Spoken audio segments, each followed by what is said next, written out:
So in lesson 6.3, I'm actually splitting this PowerPoint up into two different PowerPoints because I want to be able to spend a little bit more time on how to find errors in the next part. So this PowerPoint is about how you complete the worksheet. And so we have to go through a couple of things first. And the first one is if we go back to our chart of accounts at the very beginning of the school year, our chart of accounts for Delgado Web Service has balance sheet accounts, which are our assets, our liabilities, and our owner's equity. And so as we've been going through this entire class, I always bring you back to that accounting equation. Assets equals liabilities plus owner's equity. And so these three sections of accounts tell us whether or not our accounting equation is in balance. That's why they are called balance sheet accounts. One of the financial statements we're going to do is a balance sheet. Then the other accounts, revenue and expenses, are ones that tell us whether or not we made money, whether we have a profit or a net income, and that's why they are called income statement accounts. And so that's really important when we come to the worksheet because our assets, liabilities, and owner's equity are going to go to one column, and our revenue and expenses are going to go to a different column on the worksheet. So the first financial statement is a balance sheet. And a balance sheet is one that reports the value of the assets, liabilities, and owner's equity on a specific date.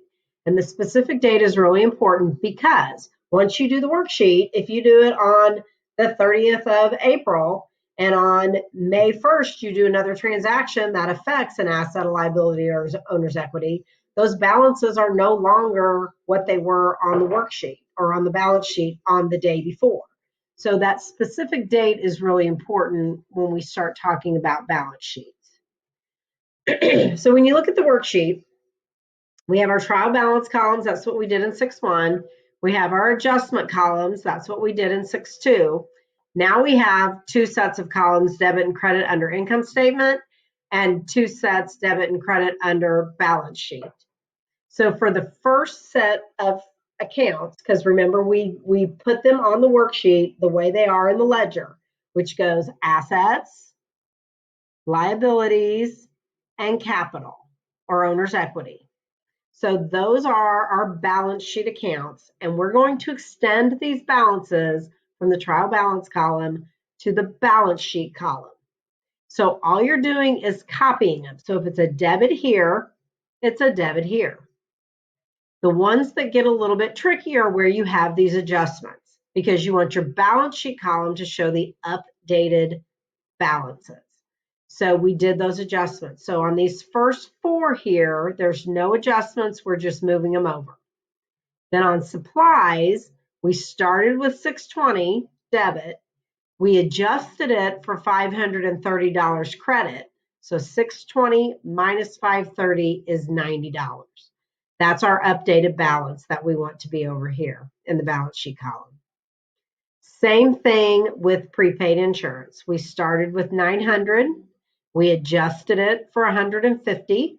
So debit minus credit gives us $750 left over or balance in the balance sheet column.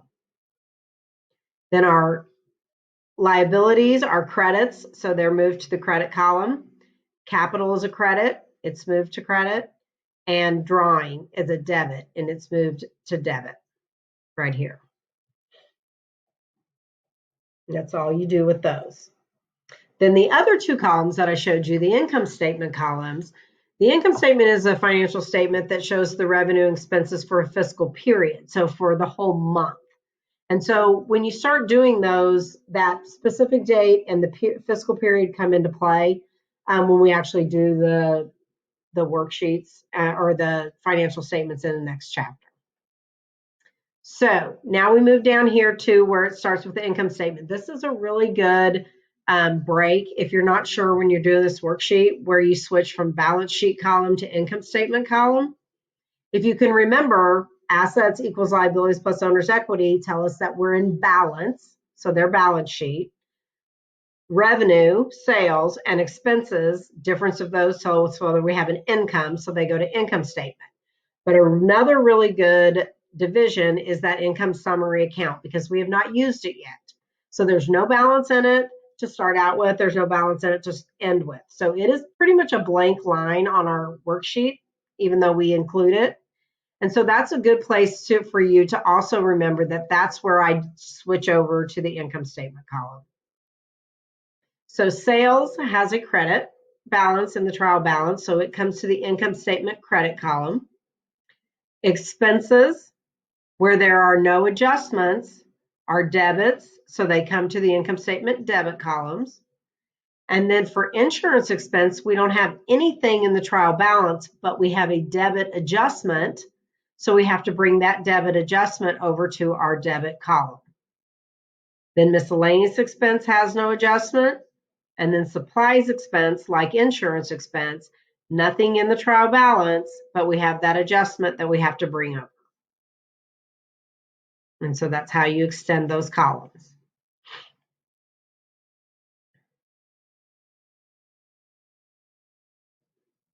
Now, the difference between total revenue, money coming in, and total expenses, money going out, is going to tell you whether you have a net income or a net loss.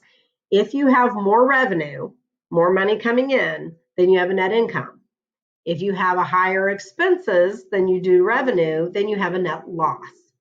I think that's pretty common sense, but that's important when we start finishing the worksheet here. So when we finish our worksheet, if you look at our columns, so we're going to add your totals up just like you did over here. You're going to add those totals up for each column.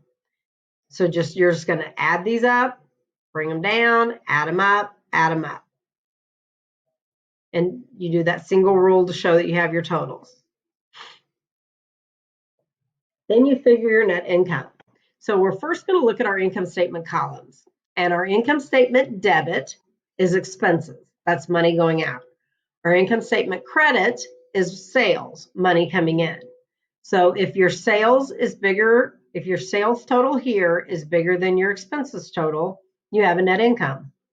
And the way you do that is you just subtract them. You subtract your total expenses from your total revenue, and you put the balance right here, and that would be your net income. Now, a double check system is that difference, in this example, $3,162, should also be the difference between our balance sheet debit column and our balance sheet credit column. So again, you do the math. Take the smaller amount subtracted from the bigger one, and those two amounts should equal. That's a double check system. Don't just assume they're going to equal. Do the math and make sure that they do. And then you're going to just bring your totals down. So you're going to take your income statement debit column total plus your net income to get your $5,820. You're going to bring that one down to make sure that show that those equal. And then you do the same thing over here. And that completes your worksheet when you double rule it. So when you have a net loss, this just shows the difference between a net loss. So if you have a net income, these amounts are going to be on the outsides. If you have a net loss, they're going to be on the insides because income statement debit expenses is bigger than income statement credit revenue. Your expenses are more than your revenue, so you have a $300 loss. And again, that should still be the same in the balance sheet. It should always double check you there. And so you do the same thing, depending on whether there's a net loss or a net income. And the main thing you do different if you have a net loss too is you write net loss on the line instead of net income.